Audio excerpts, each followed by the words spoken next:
రాష్ట్ర ప్రభుత్వము వర్గీకరణ కోసం మరి ఈ ఎస్సీ ఉపకులాల్లో ఉన్నటువంటి స్థితిగతులను పరిశీలించమని అధ్యయనం చేయమని ఒక ఏకసభ్య కమిషన్ వేసిందో గౌరవ ఏకసభ్య కమిషన్ గారైనటువంటి రాజీవ్ రంజన్ మిశ్రా కమిషన్ గారికి ఆంధ్రప్రదేశ్ రాష్ట్ర మహారాష్ట్ర తరఫున ప్రత్యేకమైన ధైర్యం జరుపుతున్నాం.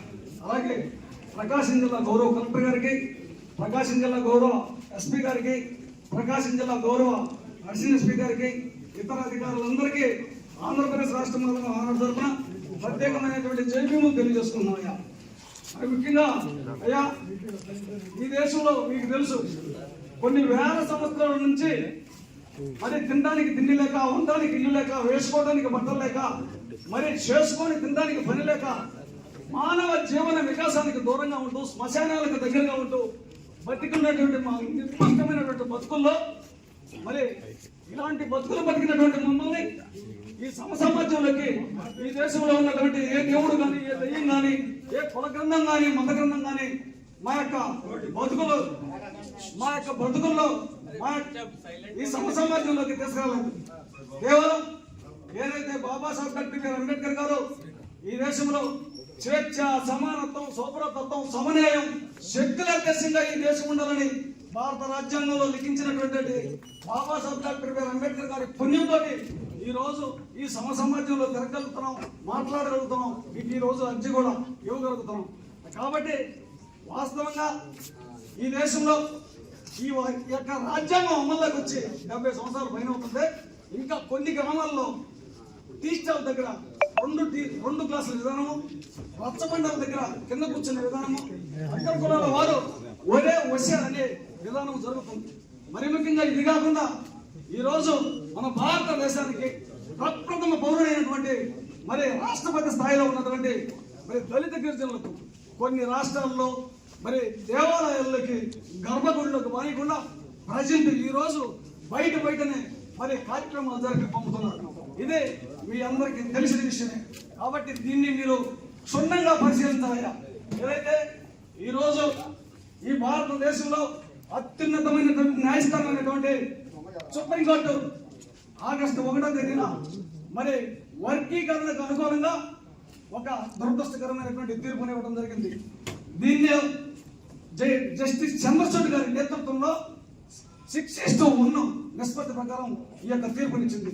ఈ 1 అనేటటువంటి మరి జడ్జి గారు, మేడం గారు, మహానుభావులు, ఆమె జీవన మరి ప్రణీత్ అనేటటువంటి ఆమె ఏమిచ్చిందంటే, వాస్తవంగా ఈ యొక్క మీరు అంతరాంతరం అనుభవిస్తున్నారు, అస్పృశ్యులు, మీకు వర్గీకరణ ఉంది, మీలో వర్గీకరణ ఉంది, మీ ఉపకులాల్లో ఎవరన్నా అభివృద్ధి నోచుకోకపోతే, అడుగును పడి ఉంటే ప్రభుత్వాలు స్పందించి వారికి ఒక ప్యాకేజీని ఇచ్చి అభివృద్ధి పదంలో నడపదు. కానీ మీకు వర్గీకరణ ఏందని మన జడ్జి గారు ఆ రోజు చెప్పడం జరిగింది. మీరు దాన్ని క్షుణ్ణంగా పరిశీలించాలని బాలమహారాష్ట్ర తరఫున తెలియజేస్తున్నాను. మరి అంతేకాకుండా వాస్తవంగా వర్గీకరణ జరగాలంటే మీకు నేను చెప్పేంత మాత్రం పని కాదు, రాజ్యాంగం ప్రకారం ఆర్టికల్ 341 సవరించుకొని మరి పార్లమెంట్ లో బిల్లు పెట్టుకొని వర్గీకరణ జరపాలా, అంతేనా కాదా? మరి అంతేకాకుండా ఒక నిమిషం, ఏదైతే ఉమ్మడి ఆంధ్రప్రదేశ్ రాష్ట్రంలో మరి అప్పుడు 2000 సంవత్సరంలో వర్గీకరణ జరిగినప్పుడు మరి 2004లో ఇదే మన సుప్రీంకోర్టు 5 జడ్జిలతో కూడినటువంటి ధర్మాసనం ఈ యొక్క రాష్ట్రాలకు వర్గీకరణ చేసేటటువంటి అర్హత లేదు అని కొట్టివేయడం జరిగింది. ఇది ఈవి చెన్నయ్య వర్సెస్ ఆంధ్రప్రదేశ్ అనేటటువంటి కేసు మీరు పరిశీలించవచ్చు. ఆ రోజు ఆర్టికల్ 341 సవరించి రాజ్యాంగం ప్రకారం పార్లమెంట్ లో బిల్లు పెట్టుకొని ఆ తర్వాత మీరు వర్గీకరణ చేయాలి అని ఆ రోజు ఈవి చెన్నయ్య వర్సెస్ లో కూడా ఉంది. కాబట్టి మీరు పక్షపాత ధోరణి మీరి నిష్పక్షపాతంగా వ్యవహరించి మా కులవృత్తులు ఈరోజు కొంతమంది కావాలని మా కులంలో ఉన్నటువంటి దాసరి మాల, కాటి కాపరి, బొమ్మలి, బైనీడు వీళ్ళందరికీ ఈ రాష్ట్రంలో అన్ని రాష్ట్రాల్లో లేదేమో కానీ మా రాష్ట్రంలో మా అందరికీ కంచం పొత్తు, మంచం పొత్తు, మా పిల్లలను వాళ్ళకిస్తున్నాం, వాళ్ళ పిల్లల్ని మేము చేసుకున్నాం, అందరం బాయిగా ఉన్నాం. కాబట్టి ఇక్కడ మాలకులంలో ఉపకులంలో ఉన్నటువంటి అందరూ కలిసికట్టుగా ఉంటున్నాము. మాకు వర్గీకరణ అవసరం లేదు.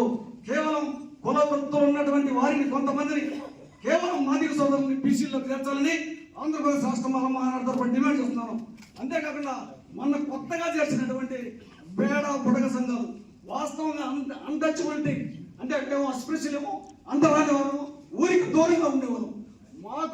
మాకు మేము దళితులము, మేము ఎస్సీలము, కేవలం బేడ బుడగ సంఘాలు ఊర్లో ఉంటారు, వాళ్ళని మా ఎస్సీ కులాల్లో జరపడానికి లేదు అని మీకు ఆంధ్రప్రదేశ్ రాష్ట్ర మాల తరఫున మరి తెలియజేసుకుంటున్నాను. అంతేగాని ఈ కుల వృత్తులు ఉన్నటువంటి వారిని ప్రత్యేకంగా మీరు క్షుణ్ణంగా పరిశీలించి ఈ కుల వృత్తులు ఎవరికైతే ఉన్నాయో ఈ 59 కులాల్లో వారందరినీ మీరు క్షుణ్ణంగా పరిశీలించి బీసీ కులాలకు మార్చాలని ఆంధ్రప్రదేశ్ రాష్ట్ర మాల తరఫున సవినయంగా వినియోగించుకుంటున్నాను.